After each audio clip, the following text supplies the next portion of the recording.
قال من أطاعني دخل الجنة ومن عصاني فقد أبى أو كما قال النبي عليه الصلاة والسلام. صدق الله مولانا العظيم وصدق رسوله النبي الأمي الكريم ونحن على ذلك لمن الشاهدين والشاكرين والذاكرين والحمد لله رب العالمين.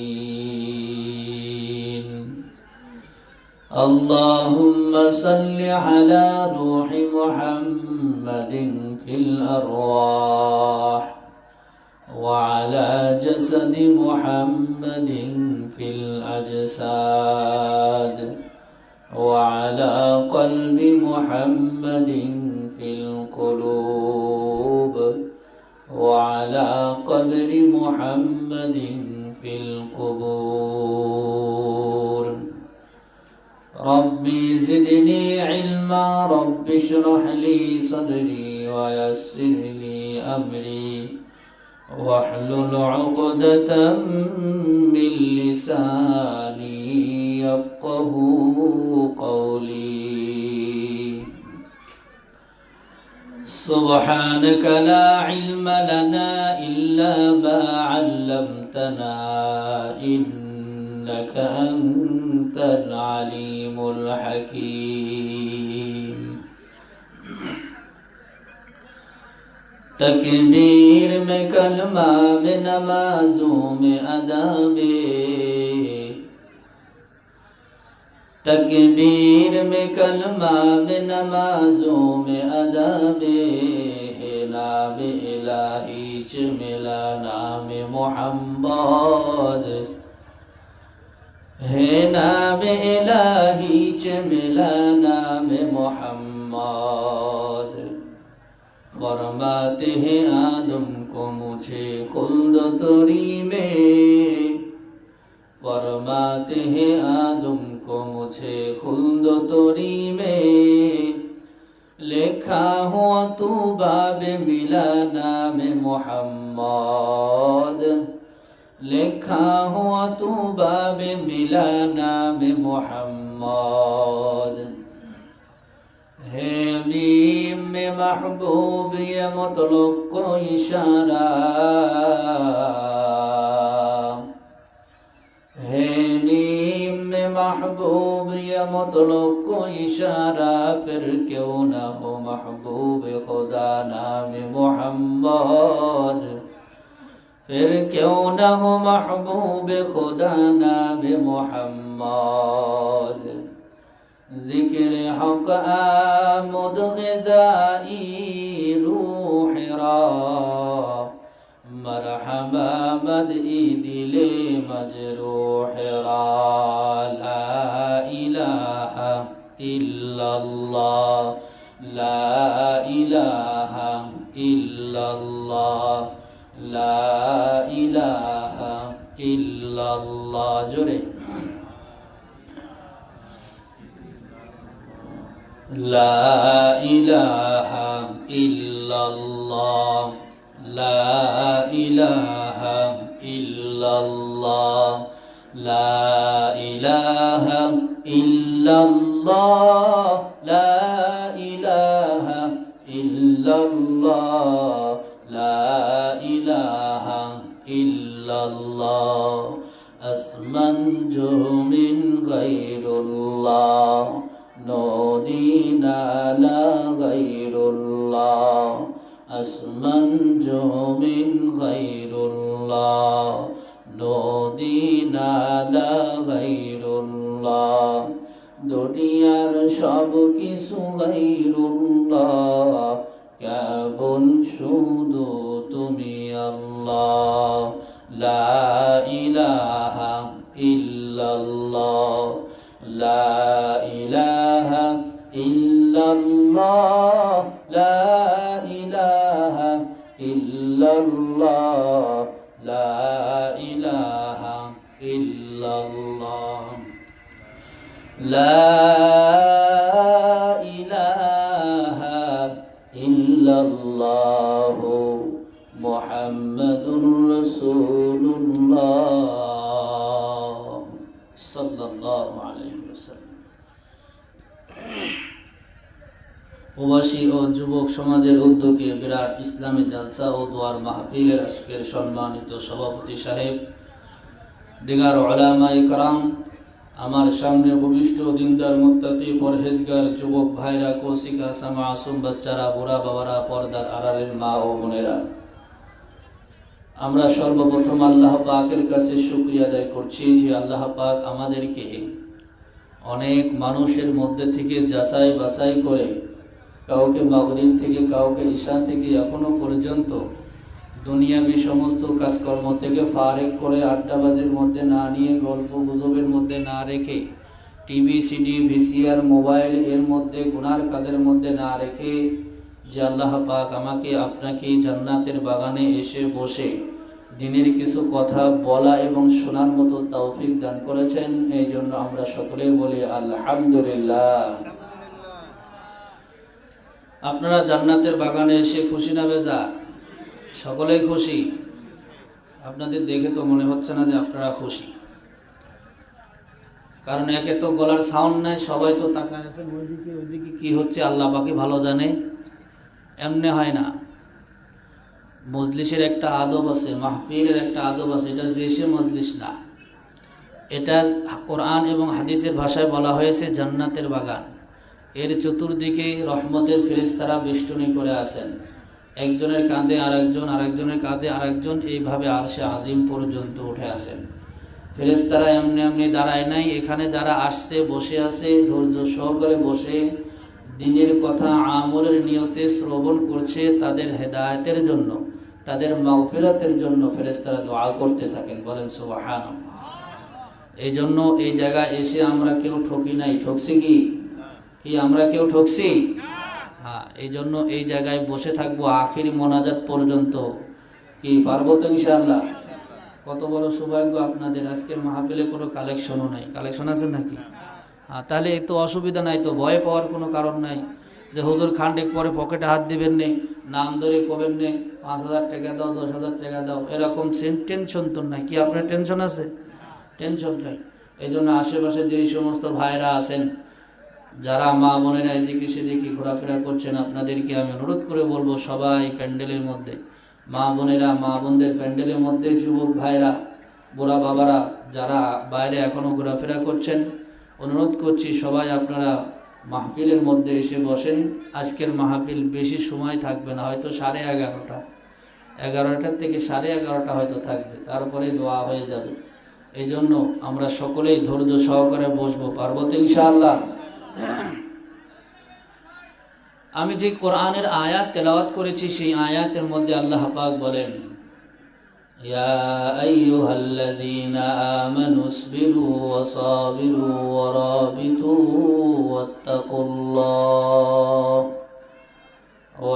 ওয়াত্তাকুল্লাহা লাআল্লাকুম তুফলিহুন।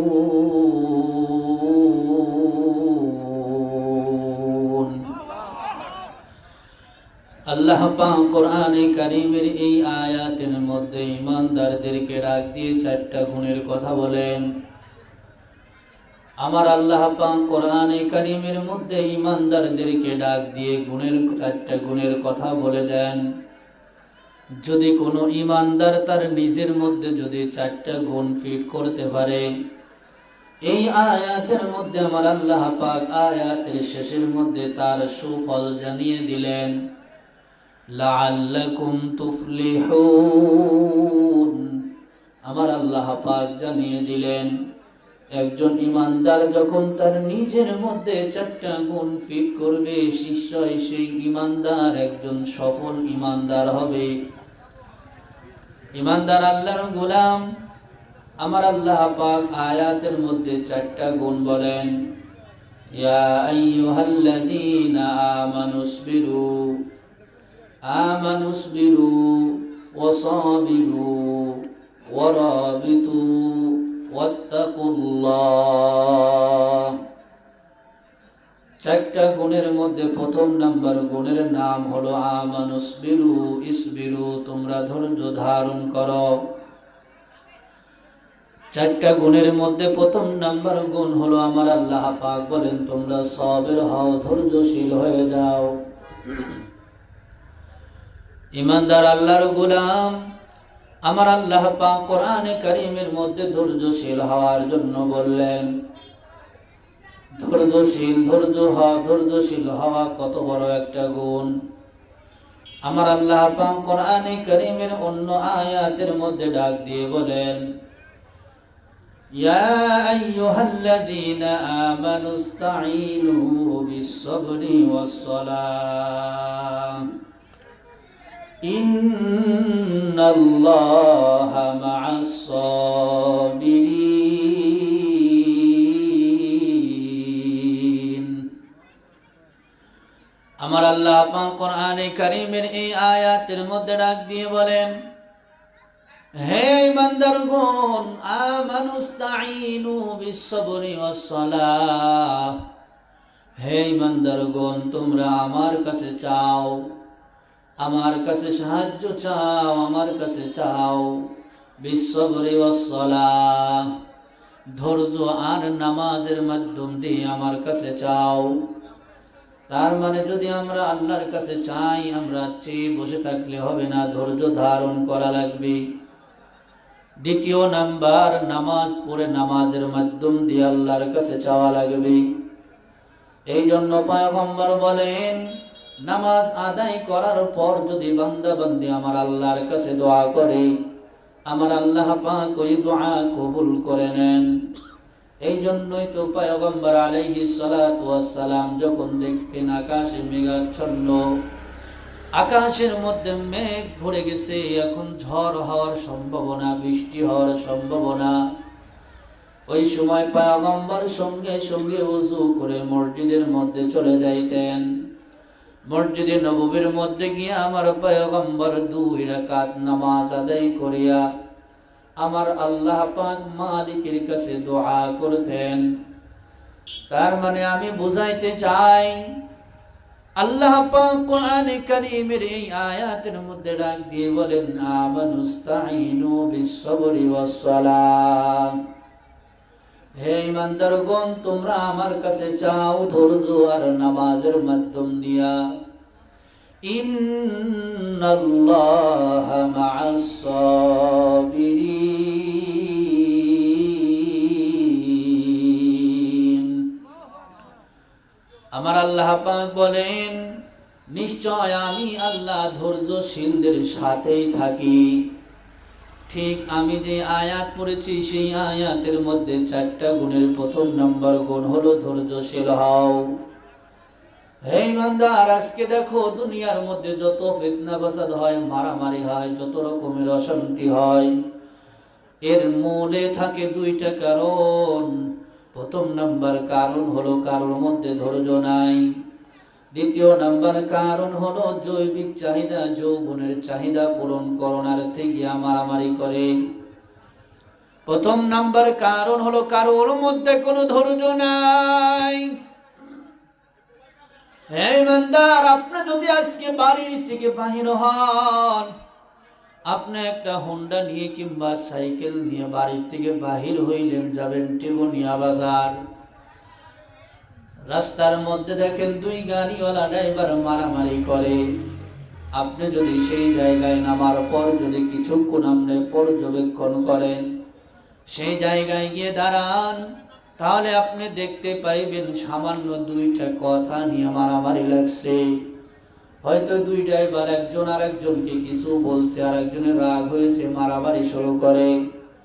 আর নয়তো এক গাড়ি আর এক গাড়ির সঙ্গে গুতা লাগার কারণে 2 কথা নিয়ে মারামারি করে। এই ঈমানদার আল্লাহর গোলাম, তার মানে হলো কারোর মধ্যে কোনো ধৈর্য নাই। ধৈর্য না থাকার কারণে সেই জায়গায় গন্ডগোল হয়, মারামারি হয়।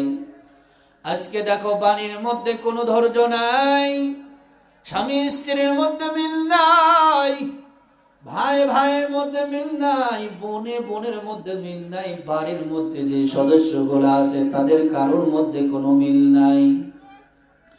স্বামী স্ত্রীকে দেখতে পারে না, স্ত্রী স্বামীর কথা শুনতে পারে না, একজন আর একজনের উপরে রাগারাগি করে, মাঝে মধ্যেই ঘরের মধ্যে দুইজনে ঝগড়াঝাটি করে, মাঝে মধ্যে রাগারাগি হয়। এর মূল কারণ হলো কারোর মধ্যে কোনো ধৈর্য নাই। এ পর্দার আড়ালের মা ও বোনেরা একটু কান খুলে শুনে নাও, আমার পয়গম্বর আলাইহিস সালাতু ওয়াস সালামের শিক্ষাটা কেমন শিক্ষা ছিল। এ মা, আজকে তুমি তোমার স্বামীর উপরে ধৈর্য ধারণ করতে পারো না। তোমার স্বামী যখন বাড়ি আসছে, তোমার তখন কি করণীয় ছিল? তোমার যতই কাজ থাকুক না কেন, কাজগুলো ফালাইয়া তোমার স্বামীর সামনে যাওয়া লাগবে। সর্বপ্রথম যে আসবে সেই তো সালাম দিয়ে বাড়ির মধ্যে ঢুকবে। স্বামী যদি সালাম না দেয় তুমি দাও। এরপরে স্বামীর হাতে যা তাকে নিয়ে নাও। এরপরে যদি তুমি আরো কাজ করে দিতে পারো, তোমার স্বামীর মুখটা ঘেমে গেছে, তুমি ওড়না দিয়ে মুছে দাও। এরপরে তুমি জামার বোতামগুলা খুলে দাও, জুতাগুলা খুলে দাও, সব কিছু খুলে দিয়ে তোমার স্বামীর জন্য ঠান্ডা পানির ব্যবস্থা করো। গরমের দিনে ঠান্ডা পানি দাও, শীতের দিনে তুমি হালকা গরম পানি সর্বপ্রথম তার কাছে দিয়ে দাও। হে পর্দার আড়ালের মা ও বোন, যদি এমন খেদমত করতে পারো, ওই ঘরের মধ্যে কখনো অশান্তি আসতে পারে না। মা ও বোনেরা, তোমরা একটু শুনে নাও। হঠাৎ করে তুমি দেখো তোমার স্বামী তোমার উপরে খেপে গেছে, তোমার স্বামী তোমার উপরে রাগান্বিত হয়ে গেছে, এমনকি তোমার স্বামী তোমার উপরে আঘাত করার মতো উপক্রম হয়ে গেছে।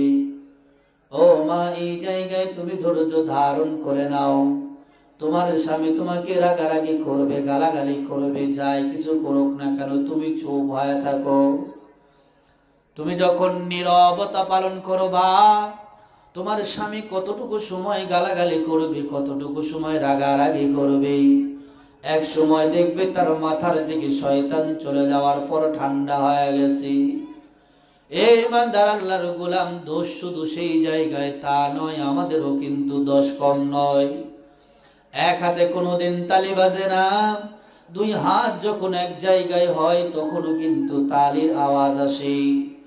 মারামারি গন্ডগোল স্বামী স্ত্রীর মধ্যে ঝগড়া এমনি এমনি হয় না। এমনও কিছু স্বামী আছো, তোমার নিজের মধ্যে কোনো ধৈর্য নাই। তুমি যখন বাড়ি ঢুকছো, বাড়ি ঢোকার পর তোমার স্ত্রীকে দেখে তোমার রাগ হয়ে গেল।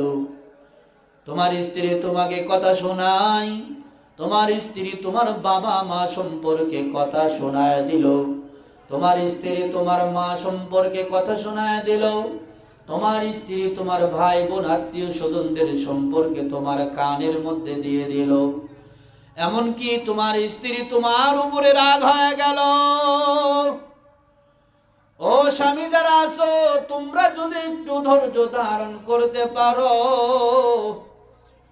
মহিলাদেরকে আমার আল্লাহ পাক দিলটারে নরম করে বানাইছেন, কিছুক্ষণ পরে দেখবা ঠান্ডা হয়ে গেছে।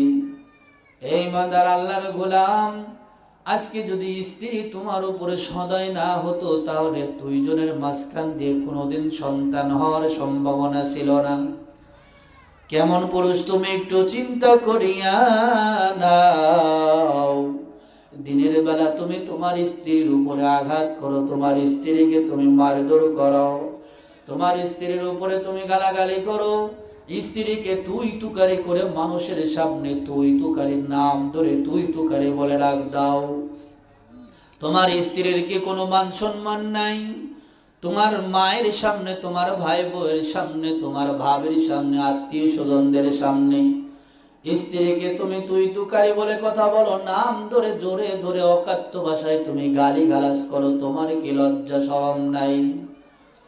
এই ইমানদার আল্লাহর গোলাম, স্ত্রীদের সঙ্গে কেমন ব্যবহার করা লাগবে আমার পয়গম্বর শিখায় দিলেন। ইসলামের মধ্যে এমন কোনো জিনিস নাই যেটা শেখানো হয় না স্ত্রীর সঙ্গে কেমন ব্যবহার করা লাগবে, পয়গম্বর শিখায় দিলেন। এই ইমানদার আল্লাহর গোলাম, ইসলাম তোমাকে অধিকার দেয় নাই তোমার স্ত্রীর উপরে তুমি আঘাত করো, স্ত্রীর উপরে তুমি মারধর করো, স্ত্রীর উপরে তুমি নির্যাতন করো, এমন শিক্ষা ইসলাম তোমারে দেয় নাই। এই ইমানদার আল্লাহর গোলাম, পয়গম্বর আলাইহিস সালাতু ওয়াস সালাম স্ত্রীর সঙ্গে কেমন ব্যবহার করেছেন হযরত মা আয়েশা রাদিয়াল্লাহু তাআলা আনহা ডাক দিয়ে বলেন, আমি আর আমার স্বামী বিশ্ব নবী যখন খাবার খাওয়ার জন্য বসেছি, একই প্লেটে বসা সুন্নাত, একই প্লেটের মধ্যে খানা খাওয়া সুন্নত। স্বামী স্ত্রী একই প্লেটের মধ্যে খানা খাও, সামনাসামনি বসো। স্বামী তার সামনের থেকে খাবে, স্ত্রী তার সামনের থেকে খাবে। এর কারণে কি হবে, দুইজনের মধ্যে আমার আল্লাহ মহাব্বত আরো বাড়ায় দিবি। এই ইমানদার আল্লাহর গোলাম, স্বামী স্ত্রী সামনাসামনি বসে খাও।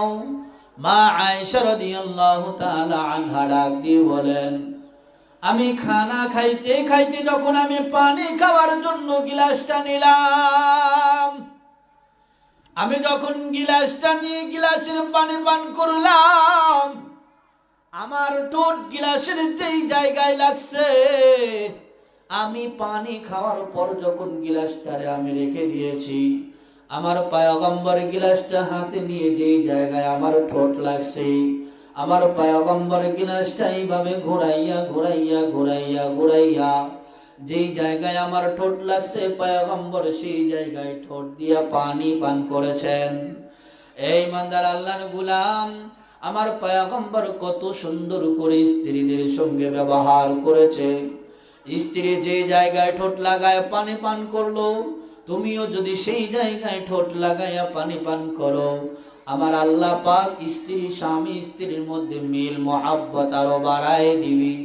পয়গম্বর বলেন, কোন স্বামী যখন নেক নজরে স্ত্রীর চোখের দিকে তাকাবে, আমার আল্লাহ স্বামীর চোখের সগিনা গুনাহগুলো সব মাফ করে দেয়।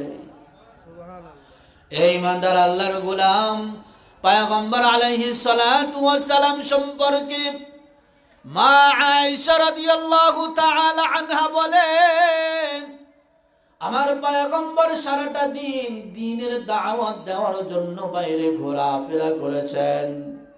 এই ইমানদার আল্লাহর গোলাম, আরব দেশ তো আমার দেশের মতো নয়, আমার তোমার দেশের মতো তো আরব দেশ নয়। যারা সৌদি গেছো, যারা হজ করার জন্য গেছো, যাদের আত্মীয় স্বজন সৌদিতে থাকে বা ভিডিওর মধ্যে দেখছো, সৌদি আরব শুধু বেশিরভাগ মরুভূমি, বালু আর বালু আর পাহাড় আর পাথর, গাছ গাছালি খুবই কম, গাছের ছায়া একেবারে খুবই কম, কোথাও যেন গাছের ছায়া নাই। আমার পয়গম্বর রোদের মধ্যে বালুর গরম, একে তো রোদের গরম, দ্বিতীয়ত বালুর গরম, গরমের দিনের গরমের মধ্যে আমার পয়গম্বর ঘোরাফেরা করিয়া দিনের দাওয়াত দিয়ে যখন বাসায় গিয়েছেন, মা আয়েশা রাদিয়াল্লাহু তাআলা আনহা ডাক দিয়ে বলেন, কতক সময় যদি আমার রান্না দেরি হয়ে যায়, এখনো রান্না হয় নাই, কোনদিন আমার পয়গম্বর আমার প্রিয় স্বামী এসে কোনদিন আমারে বলে নাই, ও আয়েশা এখনো কেন রান্না হলো না, কেন তোমার দেরি হয়ে গেল। এই ইমানদার আল্লাহর গোলাম, মা আয়েশা রাদিয়াল্লাহু তাআলা আনহা ডাক দিয়ে বলেন, পয়গম্বর এসে আমার রান্নার কাজে সহযোগিতা পর্যন্ত করিয়া দেয়। এই ইমানদার আল্লাহর গোলাম, এমনও কিছু স্বামী আছো, তুমি স্ত্রীর উপরে আঘাত করো, স্ত্রীকে মারধর করো, তুমি বাড়ি আসছো, বাড়ি আসার পর দেখো তোমার স্ত্রী এখনো রান্না করে তোমার জন্য খাবারগুলো সাজায় রাখে নাই, তুমি কি করো, মারধর করো। তুমি কেন মারধর করো আর গালিগালাজ করো? তুমি সারাদিন ধরে কি কাজটাই ঘরের মধ্যে বসিয়া করো? এই কাজটা করতে পারো না, সেই কাজটা করতে পারো না, এমন করে স্ত্রীদেরকে তুমি গালাগালি করো। কোনোদিন চিন্তা করো নাই তোমার স্ত্রী একা মানুষ, বাড়ির মধ্যে কত কাজ করে তুমি চিন্তা করো নাই? তুমি হয়তো তোমার একটা ব্যবসা নিয়েছিলা, তুমি দোকানদারি করো, দোকান নিয়েছিলা, তুমি ব্যবসা নিয়েছিলা, তুমি ব্যবসা করো, ব্যবসার মধ্যে ছিলা, তুমি গাড়ি চালাও, গাড়ি নিয়েছিলা, তুমি অফিস করো, অফিস নিয়েছিলা, তুমি তো তোমার কাজের মধ্যে ছিলা। কিন্তু তোমার স্ত্রী বাড়ির মধ্যে কত কাজ করলো তুমি কোনোদিন চিন্তা ভাবনাও করো নাই।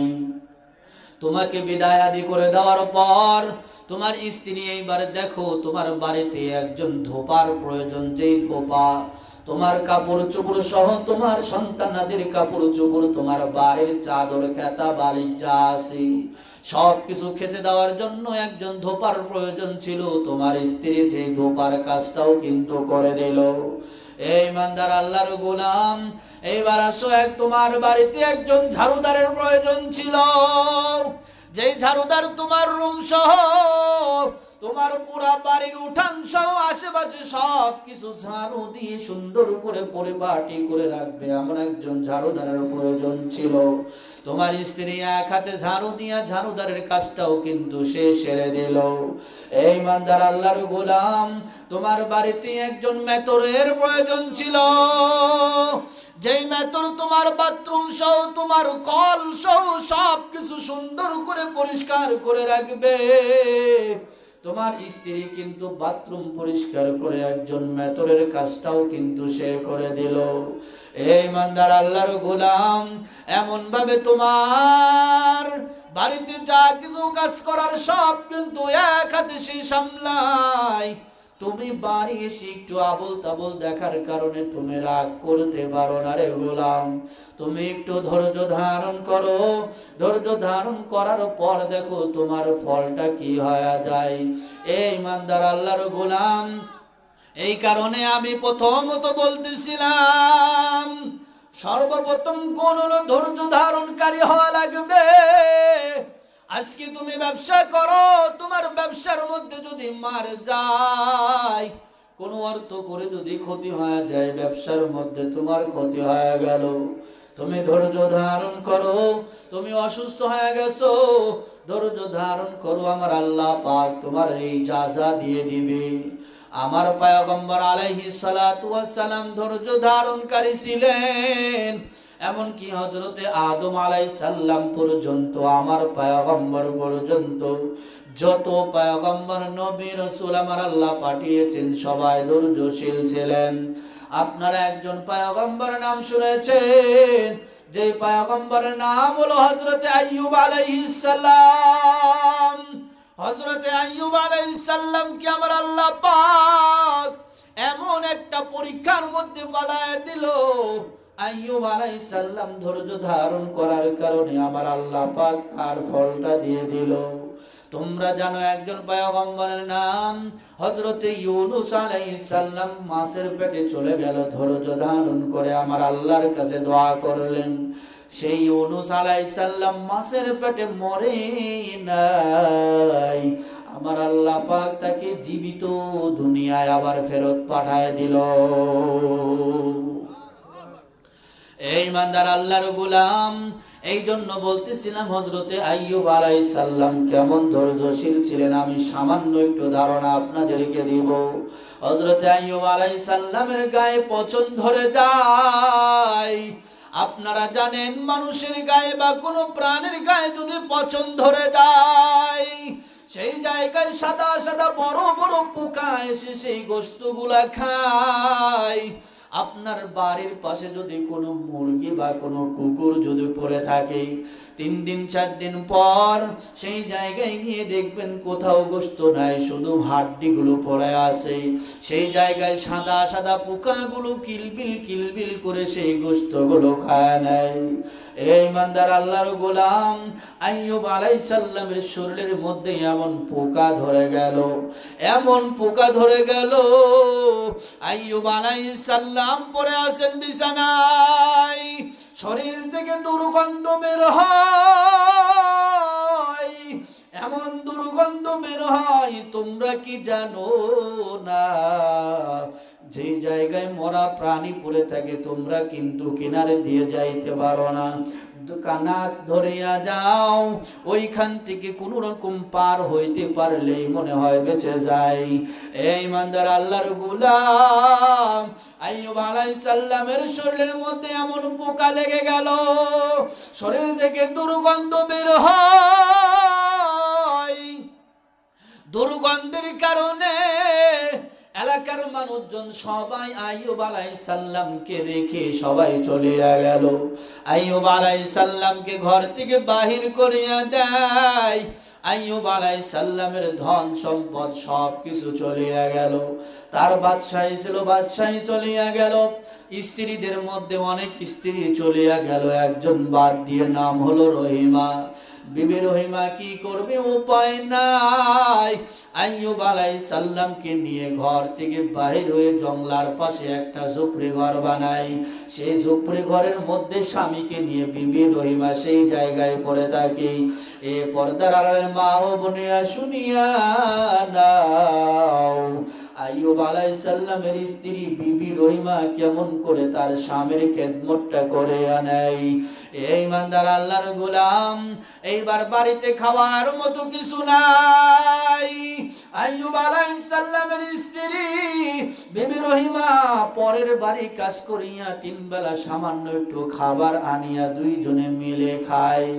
এই ইমানদার আল্লাহর গোলাম, একটু চিন্তা করিয়া নাও, স্বামীর খেদমতটা কেমন করে করলো। আইয়ুব আলাইহিস সালাম খাবার চাবায় খাবার মতো ক্ষমতা তার নাই, মুখ নাড়াইতে পারে না, হাত পাও নাড়াইতে পারে না, শুধু মরা লাশের মতো পড়ে থাকেন, নড়াচড়া করতে পারে না।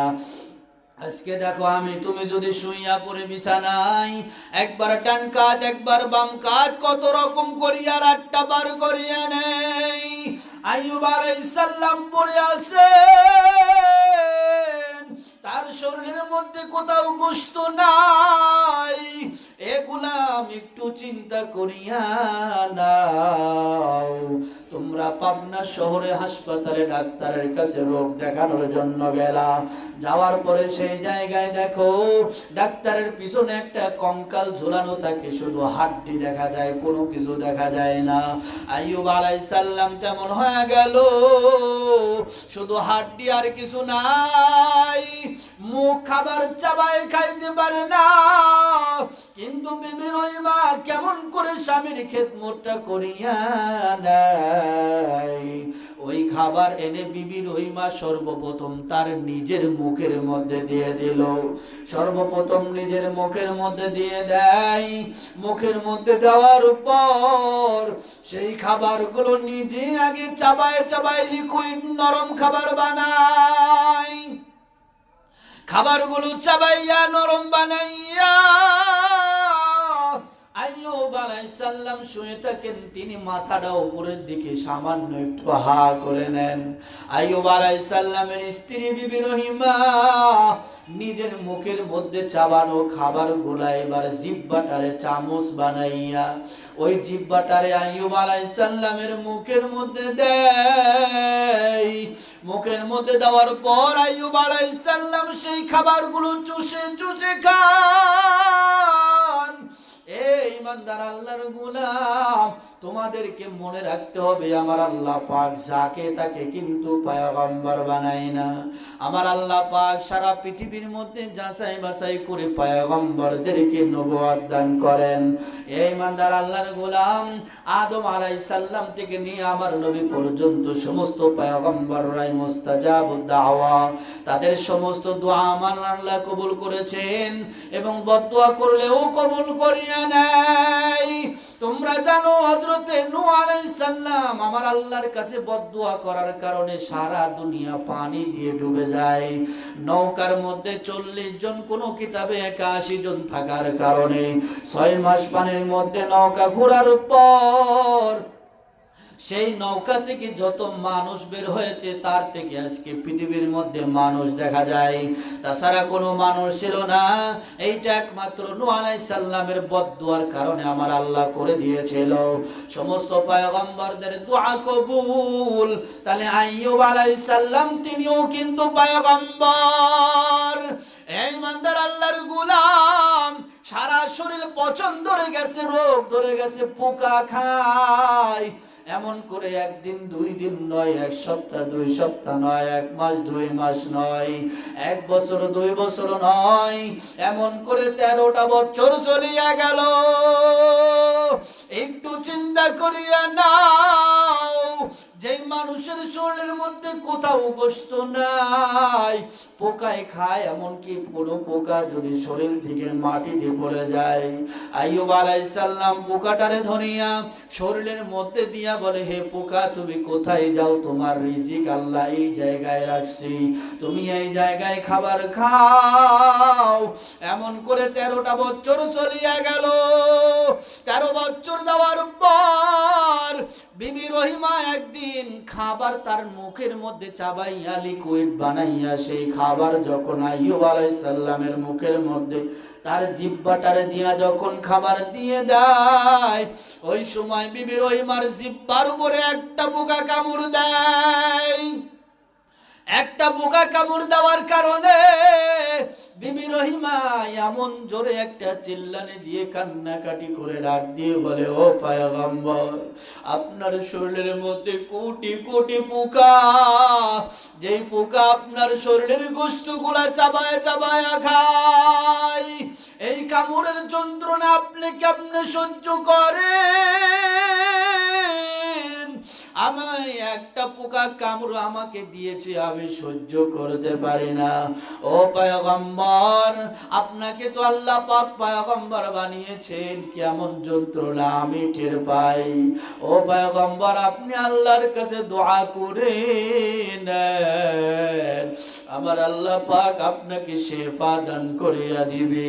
এ যুবক, কান খুলে শুনিয়া নাও, আজকে তুমি অসুস্থ হইলে তুমি ধৈর্য হারা হয়ে যাও, ব্যবসা বাণিজ্যের মধ্যে লস হলে ধৈর্য হারা হও, বাড়ির মধ্যে কোনো কিছু হইলে তুমি ধৈর্য হারা হয়ে যাও, ধৈর্য হারা হওয়া যাবে না। পয়গম্বর আইয়ুব আলাইহিস সালাম স্ত্রীকে ডাক দিয়ে বলে, হে প্রাণের স্ত্রী আমার, আমি যদি আল্লাহর কাছে দোয়া করি, আমি জানি আমার আল্লাহ আমার দোয়া ফিরাইয়া দিবে না, কিন্তু তারপরেও আমার নিজের মধ্যে ভয় হয়।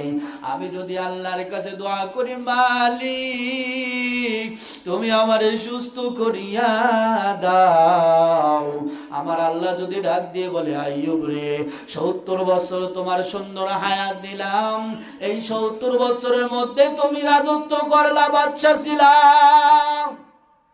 এই 70 বছরের মধ্যে তোমার ধন সম্পদের অভাব নাই, এই 70 বছরের মধ্যে তোমার স্ত্রীর অভাব ছিল না। হে আইয়ুব, মাত্র 13টা বছর তোমারে অসুস্থ করে রাখছে, তুমি ধৈর্য হারা হয়ে গেছো।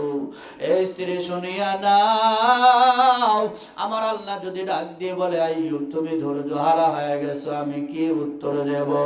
এই স্ত্রী শুনিয়া নাও, আমার আল্লাহ যদি রোগ অবস্থায় 70 বছর পার করে নেন, তারপরে আমি আল্লাহর কাছে দোয়া করব, আল্লাহ সুস্থ ছিলাম 70 বছর, এইবার অসুস্থ হইলাম 70 বছর, ও আল্লাহ সমান সমান হয়ে গেছে, এইবার কি আমাকে সুস্থ করে দেওয়া যায়? 70 বছর আগে আমি দোয়া করতে পারবো না। ও রহিমা, তোমার জন্য দরজা খোলা, তুমি যদি চাও তুমি এক্ষুনি রওনা হয়ে চলে যেতে পারো, আর তুমি যদি চাও তুমি থাকতে পারো, আমার কোনো অসুবিধা নাই। এইবার বিবি রহিমা কান্দে আর ডাক দিয়ে বলে, প্রাণের স্বামী আমার, আমি তো আপনার কাছে যাওয়ার জন্য আসি নাই। বিবি রহিমা আর কোনো কথা বলে না। এইভাবে আরো 5টা বছর চলিয়া যায়। 13 আর 5 মিলে 18টা বছর হয়ে গেল। 18টা বছর রোগ অবস্থায় পড়ে আছে, দুর্গন্ধ অবস্থায় পড়ে আছে, গায়ের মধ্যে পোকা, যেই জায়গায় পড়ে আছে মাটি নষ্ট, মাটির মধ্যে পচন দিয়ে পুষ গলা সব কিছু দিয়ে মাটিটাও নষ্ট হয়ে গেছে। এই ইমানদার শুনিয়া নাও, তোমারে আমারে আল্লাহ পরীক্ষা করবে না, এমনি এমনি জান্নাত দিবে কখনো সম্ভব নয়। আমার আল্লাহ পয়গম্বরদের কেউ পরীক্ষা করেছেন। হযরত ইব্রাহিম আলাইহিস সালাম আগুনের মধ্যে পড়ে গেল, আমার আল্লাহর পরীক্ষা। এই ইমানদার আল্লাহর গোলাম, হযরত আইয়ুব আলাইহিস সালামের 18টা বছর চলে যাওয়ার পর একদিন সন্ধ্যার সময় স্ত্রী আসতে দেরি করলেন। ওই সময় জিবরাইল আলাইহিস সালাম চলে আসলো, এসে ডাক দিয়ে বলে, আসসালামু আলাইকা ইয়া আইয়ুব, ইন্নাল্লাহা ইয়াকরাউকাস সালাম। হে পয়গম্বর, আল্লাহর সালাম গ্রহণ করিয়া নেন। আমার আল্লাহ জানতে চায় এমন অবস্থায় আপনি কেমন আছেন। এ গোলাম শুনিয়া নাও। পয়গম্বর আইয়ুব আলাইহিস সালাম ডাক দিয়ে বলেন, আলহামদুলিল্লাহ, ভালো আছি। এই ইমানদার আল্লাহর গোলাম, আর আমরা ধৈর্য হারা হয়ে যাই যখন কিছু হয়। ভাই কেমন আছেন? শরীরটা ভালো নয়, কত রোগ বালা দিয়ে ভরে গেছে, কত জায়গায় গেলাম, ওষুধ খাইলাম, কত কিছু করলাম, ভালো নাই। সব কিছু বলার শেষে গিয়ে বলে, আল্লাহ যা করে ভালোই করে, আল্লাহ যদি সুস্থ করে ভালো হয়ে যাব। আমার আল্লাহর শুকরিয়া, আল্লাহ পাক ভালো রাখছে। সব কিছু বলার পরে কেন বলো, আগে বলতে পারো না? আগে বলবা আলহামদুলিল্লাহ, আমি ভালো আছি, আল্লাহ যে অবস্থায় রাখছেন আমি ভালো আছি। এই ইমানদার আল্লাহর গোলাম, জিবরাইল আলাইহিস সালাম খুশি হয়ে আমার আল্লাহকে ডাক দিয়ে বলে, ও আল্লাহ, তোমার পয়গম্বর আইয়ুবকে পরীক্ষা শেষ করবা না? আমার আল্লাহ পাক ডাক দিয়ে বলে, ও জিবরাইল, তাড়াতাড়ি যাও, আমার বান্দার পরীক্ষা করা হয়ে গেছে, তাড়াতাড়ি যাও, তুমি তাড়াতাড়ি যাও, একটু সুসংবাদটা জানায় দাও। জিবরাইল আলাইহিস সালাম চলে আসলো, আসার পরে ডাক দিয়ে বলে, ও পয়গম্বর, আপনার ডান পাওটা একটু মাটির উপরে রাখেন। আইয়ুব আলাইহিস সালাম কান্না করে ডাক দিয়ে বলে, আমার পাও আমি নড়ানোর মতো কোনো ক্ষমতা নাই। পয়গম্বরের কথা বলার পর জিবরাইল আলাইহিস সালাম ডাক দিয়ে বলেন, চেষ্টা করা আপনার কাজ, বাদ বাকি কাজ সম্পন্ন করা আমার আল্লাহর কাজ। হে ইমানদার আল্লাহর গোলাম, এবার আইয়ুব আলাইহিস সালাম কোন রকম পাওটা নাড়াইয়া মাটির উপরে রাখলেন। সেই জায়গা থেকে আমার আল্লাহ সুন্দর পানি বের করে দেওয়ার মতো ক্ষমতা আমার আল্লাহর আছে না নাই? জোরে বলতে হবে, আছে না নাই? হে ইমানদার আল্লাহর গোলাম, আপনারা শুনেছেন, আজকে আমরা সৌদি আরবে হজের জন্য গেলে আমরা একটা পানি আনি, পানির নামটা কি? জোরে বলেন। জমজম পানি। এই পানির দাম কত জানো না? এই পানি হাউজে কাউসারের থেকেও দামি পানি। কেমন করে তুমি একটু শুনে নাও। এই যে মেরাজের মাস চলে গেল, রজব মাসে আমার পয়গম্বরকে মেরাজ করায় দিলেন। জিবরাইল আলাইহিস সালাম পয়গম্বরকে নিয়া উম্মে হানির ঘর থেকে বাহির করে হেরেম শরীফের ওই জায়গায় নিয়ে জমজম কূপের কাছে নিয়া পয়গম্বরের সিনাটা চাক করে ভিতর থেকে কয়েকটা জিনিস বাইর করলেন। দুইটা জিনিস দুইটা পাত্রের মধ্যে রাখলেন। রাখার পরে জমজম কূপের পানি দ্বারা সেইটা ধুইলেন, আবার সেইটা জায়গা মতো রাখলেন, লাগাই দিলেন, সার্জারি করা হয়ে গেল। এইবারে কিতাবের মধ্যে লেখা হয়, হাউজে কাউসারের পানি যদি জমজম কূপের পানির থেকেও যদি দামি হইতো, আমার পয়গম্বরের ভিতরের সেই পাঁচ পাতিগুলা হাউজে কাউসারের পানি দিয়ে ধোয়া হইতো। হে ইমানদার আল্লাহর গোলাম, সেই জমজম কূপের পানি ইসমাঈল আলাইহিস সালামের পায়ের গোড়ালির আঘাতের কারণে আমার আল্লাহ বের করে দেয়। আইয়ুব আলাইহিস সালাম কোন রকম পাওটা জমিনে রাখতে দেরি হয়, আমার আল্লাহ পাক পানি বের করতে দেরি করে না। এইবার জিবরাইল আলাইহিস সালাম বাঁধ দিয়ে দিলেন। জিবরাইল আলাইহিস সালাম ডাক দিয়ে বলে, ও পয়গম্বর, একটু পানি আপনার শরীরের মধ্যে লাগায় নেন। আইয়ুব আলাইহিস সালাম হাত নাড়াইতে পারে না, হাতের মধ্যে কোনো গোশত নাই, পানি ধরবে কেমনে? পানি ধরে না। আইয়ুব আলাইহিস সালাম বলে, কেমনে পানি নিব? জিবরাইল আলাইহিস সালাম বললেন, কোন রকম পানির মধ্যে আপনার হাতখানা নিয়ে পানিটা ছিটায় দেন। আইয়ুব আলাইহিস সালাম কোন রকম হাতটা পানির মধ্যে নিয়ে যখন পানিটা ছিটায় দিল, আমার আল্লাহ পাক তার আগের থেকেও আরো সুন্দর সৃষ্টিটা দান করে দিল। ইয়া ইলাহি তু মেরা মাবুদ হাই, ইয়া ইলাহি তু মেরা মাশুক হাই, ইয়া ইলাহি মুঝসে মুঝকো दूर कर, ताके देखो मुझ में तुझको एक नजर। হে ইমানদার আল্লাহর গোলাম, আইয়ুব আলাইহিস সালাম সুস্থ হয়ে গেল। এবার দেখেন তো দেখি তার শরীরে যে পোশাক ছিল, পোশাকগুলা কি ভালো আছে? বোঝেন নাই? আইয়ুব আলাইহিস সালাম রোগ অবস্থায় ছিল, গায়ে যে পোশাক আদি ছিল, পোশাক আদি কি ভালো ছিল? এই ইমানদার আল্লাহর গোলাম, পোশাক আদি সব নষ্ট হয়ে গেছে। আমার আল্লাহ পাক জান্নাত থেকে একটা ব্রিককেস পাঠিয়ে দিলেন। সেই ব্রিককেসের মধ্যে প্রথম নম্বরে ছিল জায়নামাজ, দ্বিতীয় নম্বরে ছিল পায়জামা, তৃতীয় নম্বরে ছিল একটা সুন্নতি পোশাক, চতুর্থ নম্বরে ছিল একটা পাগড়ি, পঞ্চম নম্বরে একটা টুপি ছিল। সেই জিনিসগুলা ব্রিককেসের মধ্যে ছিল। আইয়ুব আলাইহিস সালাম কাপড় চোপড় চেঞ্জ করে নিলেন। এইবার আল্লাহ পাক সুস্থতার নিয়ামত দান করেছেন 18টা বছর পর। আল্লাহ পাকের শুকরিয়া আদায় করুণার্থে জায়নামাজ বিছায় নামাজ শুরু করে দিল। নিয়ত করলো 4 রাকাত নামাজ পড়ব। সন্ধ্যার সময় আপনারা কয় রাকাত ফরজ নামাজ পড়েন? জোরে বলেন, কয় রাকাত?